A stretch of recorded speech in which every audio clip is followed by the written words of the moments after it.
উমরের সিদ্ধান্ত ছিল মুনাফিকের কোনো জানাজা জমিনে হবে না, মুনাফিকের জন্য কোনো দোয়া হবে না। কিন্তু নবী কেন কবরের সামনে গেল? হযরত ওমর নবীরে বাধা দেয় না, কিন্তু আসমানের দিকে তাকাইয়া হযরত ওমর একা একা বলতেছিল, আল্লাহ মুনাফিকের জানাজা পড়াইছে আপনার বন্ধু, আল্লাহ মুনাফিকের কবরে গেছে, কেন গো মুনাফিকের কবরে গিয়া নবী দোয়া করবে?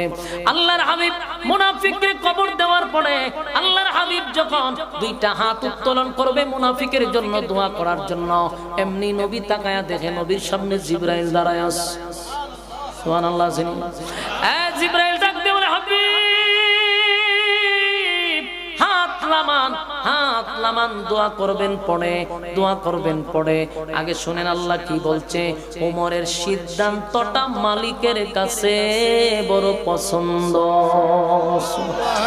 একটা জবান বন্ধ রাখবেন না, জোরে কোন আল্লাহু আকবার, আরো জোরে কোন আল্লাহু আকবার।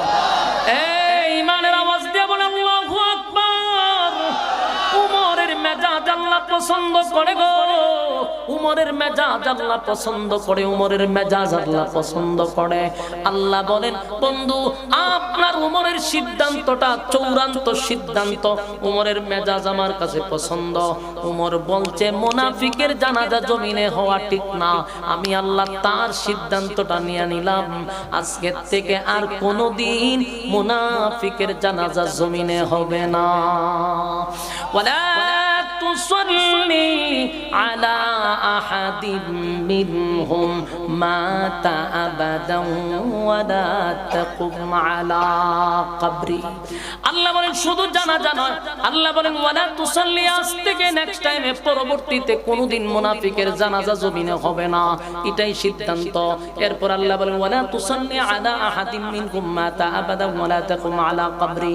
শুধু জানাজা নয়, কবরের সামনে দাঁড়াইয়া কোন মুনাফিকের জন্য দোয়া চলবে না।